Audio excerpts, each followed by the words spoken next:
4, 3, 2, 1. Diamond. Talk to me now.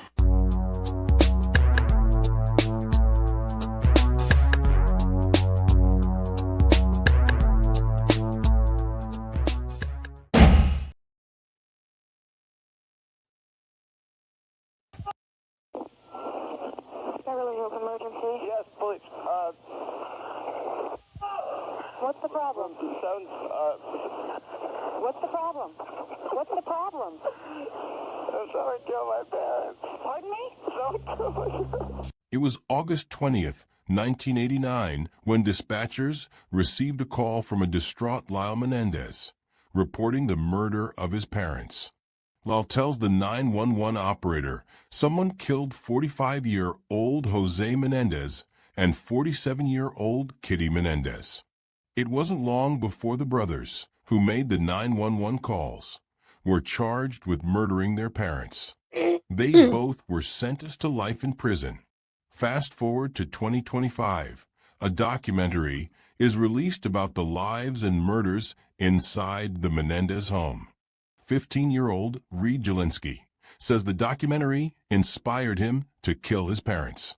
He executed the plan on the night of March 4th. Here's a look at local news reports. According to investigators, the boy told police he planned to kill both of his parents. Right, Derek. According to court documents, he admitted to police watching the Menendez Brothers documentary on Netflix, then stabbing and killing his mother. We do want to warn our viewers, some of the details in this case are disturbing. Mr. Jelinski is charged with 1 count of first-degree intentional homicide. Upon conviction, he shall be sentenced to imprisonment for life. 15-year-old Reed Jelinski appearing in court over Zoom Thursday wearing an anti-suicide smock.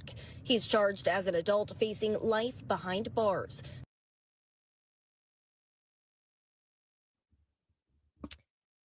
Hey friends, we're so glad you're here. If you are here now or watching later, either way, thank you.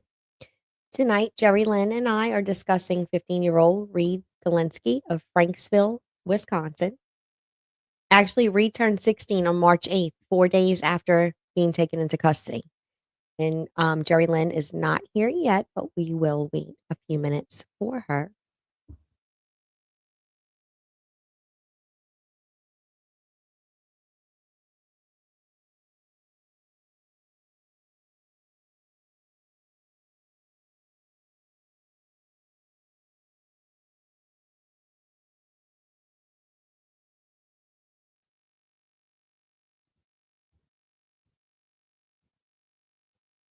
So in just a minute, we will take a look at the criminal complaint filed with Racine County Clerk of Court in Wisconsin. And after we read through that, we will talk a little bit more about Reed, his mother, Suzanne, and we're going to compare 2 cases, and we're going to also do an update on the Menendez brothers.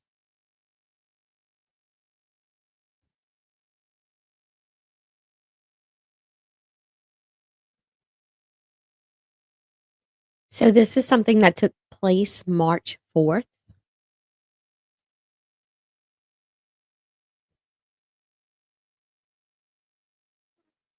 And it was in the state of Wisconsin, as I mentioned. And the address was 10218 East White Manor Court in Franksville, Wisconsin. The date of birth of the suspect is 3/8/2009. He is a white male, blue eyes, blonde hair, 5'9", 150 pounds, also known as Reed Ryan Jelinski.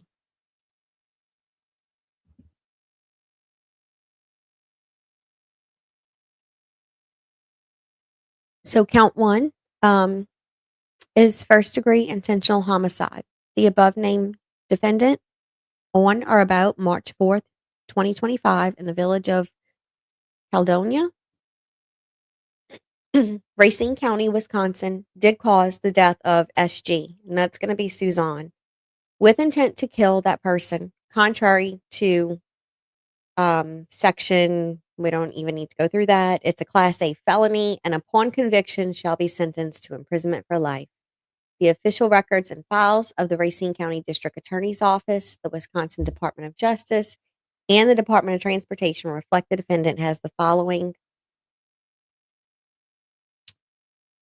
record of convictions. The complainant, being first duly sworn on oath on information and belief, alleges and states that in the county of Racine, state of Wisconsin, the defendant did commit the above described offense and prays that said defendant be dealt with according to the laws of the state of Wisconsin. The complainant states that he is an adult citizen and has reviewed the official law enforcement reports prepared under the above mentioned complainant numbers by the above stated officers, whose reports your complainant relies upon as truthful and accurate inasmuch as they were prepared during the course of an official law enforcement investigation. The complainant relies upon the statements of the mentioned witnesses inasmuch as they are citizens and their statements are based on personal knowledge or eyewitness observations. The complainant relies upon the statements of the defendant, if any, inasmuch as they are contrary to the defendant's penal interests and are therefore to be believed.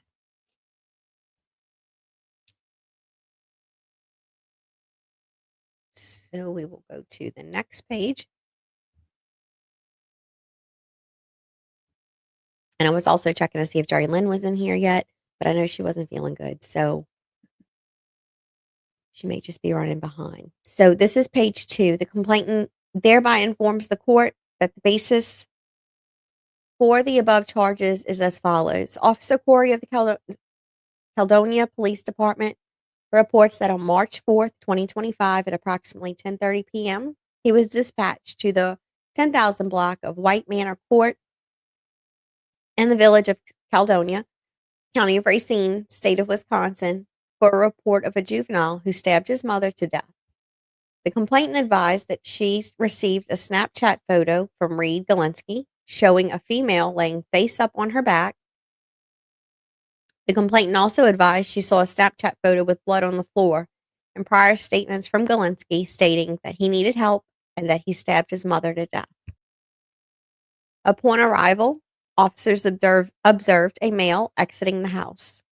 The male was identified as Reed Galinsky. As officers approached Galinsky, he dropped a brown and silver kitchen knife at the front stoop of the home. He then made statements for officers to kill him and stated, "She is dead, and she is dead from what I did." Galinsky was taken into custody, and officers noted his clothing appeared to have blood on it. Galinsky later made an excited utterance stating that he struck his mother over the head with a dumbbell in an attempt to knock her out so he could stab her with a knife.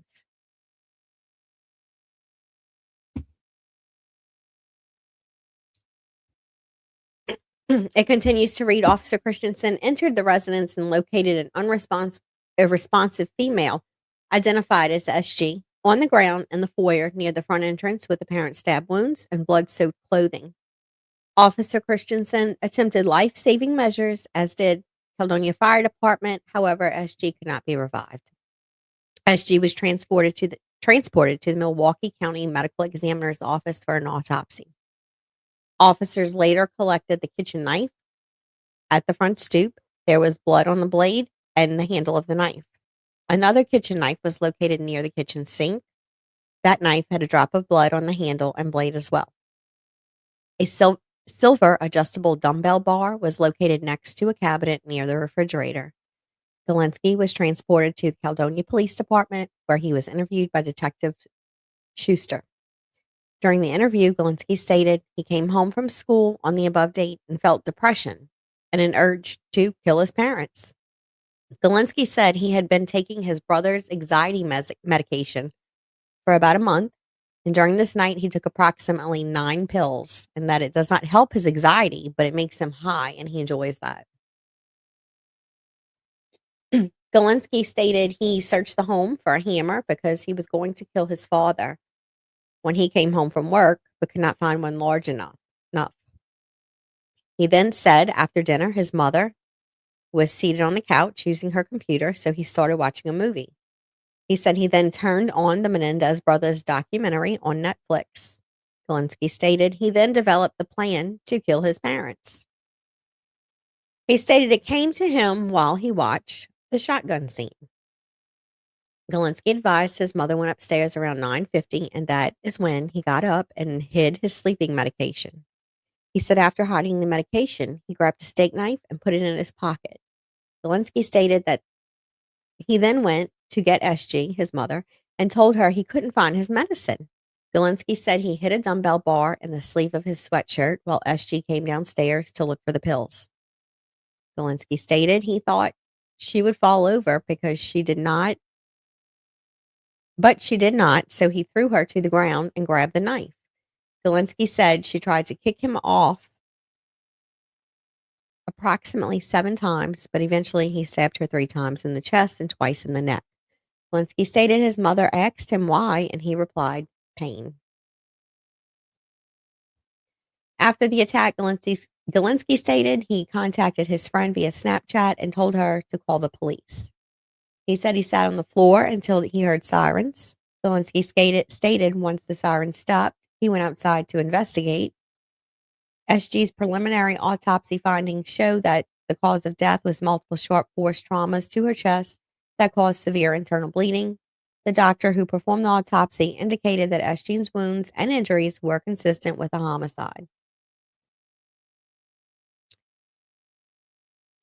So, this kid says that he watched the Menendez Brothers documentary on Netflix.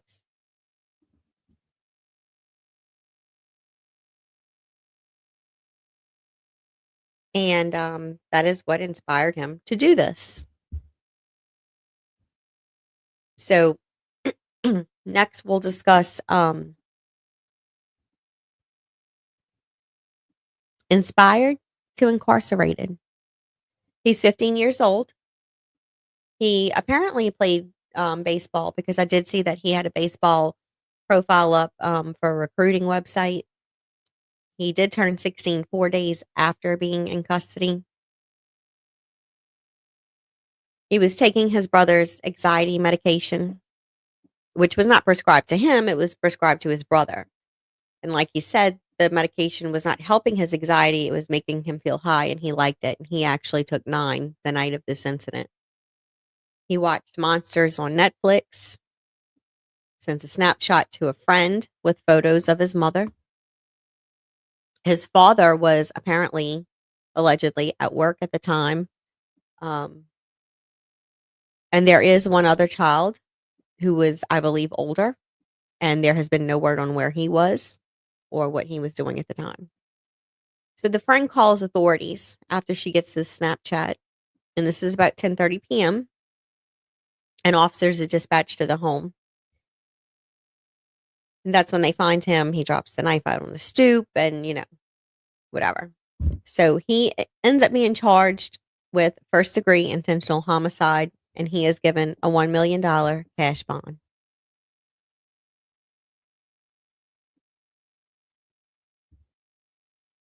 His mother is Suzanne Zelensky, married, mother of 2, 63 years old. She looked excellent for her age. She is a teacher assistant at Knapp Elementary, and parents have been speaking out and remembering her for her kindness, her positivity, and her willingness to help others. Another parent also said that Suzanne watched her kids over the summer and that she completely trusted her with everything. She was a great person.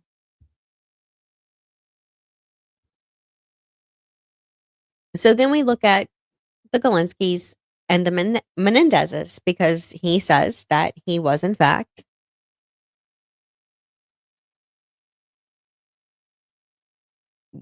brought to do this, inspired to do this by the Netflix documentary, which Monsters is. It isn't a true documentary. It kind of sees everyone. It looks at things from different points of views, not the true story. So Reed's taking anxiety meds, not prescribed. He took 9 pills that night, which we've already mentioned. He says it makes him feel high. He likes it. He's also taking sleeping medication, which his mother was looking for when he decided to do this, which he hid, so his mother would have to look for it. He felt depressed, watched a Netflix documentary. The shotgun scene comes up, and he decides, this is what I'm doing it. His mother asks why during the attack, and his response is because of pain. So we look at the Menendez brothers, and why would they have done what they did? And they claimed years of abuse from both parents. They did lie about it at first. Went on their spending sprees or whatnot, but they did have always stood by they were abused by both parents. They would also gain a substantial amount of money with no limits of use on what they did with it. And they went on that spending spree after their parents were killed. So I'm not sure where the differences are. I think, and this is my opinion, that if Reed did this, because it's all alleged at this point, he may have just been one, having issues, maybe always had issues. We don't know. His father has not spoken out. His father did go to the hearings because he had another one this morning. He had also a hearing on Thursday last week, I believe it was. The father has not made any comments, did not speak at either hearing. We have heard nothing of the brother, who also was part of the family. So I'd be interested to hear what people think. And if you're not here right now and you come back later, or you're watching during a replay and you have anything to say, drop it in the comments. We can still talk. And we will do a quick update on the Menendez brothers. Where are they now? Because they have had a lot going on with their case. So the crime and the trials. The brothers claim self-defense and years of abuse. They did not at first. They made it look like it was possibly a mafia type situation or of the sort. So they went to trial in 1993, and it was a hung jury. They were tried again in 1995. However, testimony from family who witnessed or heard of abuse was not allowed to testify. They were found guilty, and they were sentenced to life without parole. So, evidence and victims. In 2015, there was a Barbara Walters special, and it's mentioned that there's a letter that Eric wrote to an uncle about the abuse years and years ago. They called their attorneys, and the attorneys like, we didn't even know this existed, so it was never brought up in court. Proving that the abuse allegations were true in their eyes, or true, and that they had been brought up. So in 2023, an additional victim comes forward, and it is someone who was in the band who was managed by their father. So now there's these bids for freedom, and all appeals filed over the years, which they have been several, they've all been denied.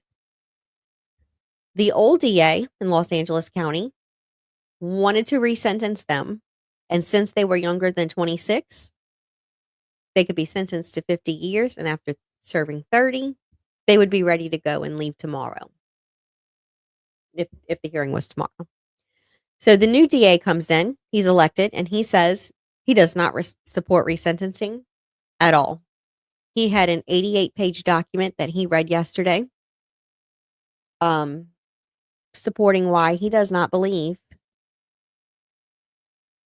they should be resentenced, that they really need to own up to what they did, admit what they did, say they're sorry, and show some remorse. Does not believe that they were victims of abuse. And this went on for a good while yesterday. So they have asked the Governor Newsom, for clemency. The brothers will go in front of the state parole board on June 13th. The parole board will look at the case and see if they're if they would be a danger to society. They will give a recommendation to the governor, and he has so many days to come back and answer that clemency request. So they're still hanging on. I thought this was going to be done in like November or December, but it has been drug out. So that's where they are now. It's still crazy to me that a kid decides he's going to, or is inspired after watching a movie. It's scary. So I'm interested to see what people think. Like I said, if you're not here right now, you come back later, or you think about it and then you're like, you know what? This is crazy. And you have an opinion. Let's talk about it. Reed was actually given $1 million cash bond. He's not going anywhere anytime soon. He can see his father, but it has to be, the detention center has to watch over them. It has to be, watched. He cannot just be with his father alone. So that's it for tonight. It was a quick one, 20 minutes, 21 minutes. Like I said, Jerry Lynn was not feeling good tonight. She did have shoulder surgery, a week or two ago. So, she's still trying to recover. But I thank you all for being here while you're here. I thank you all for being here later on. And we'll see you next time. Thanks.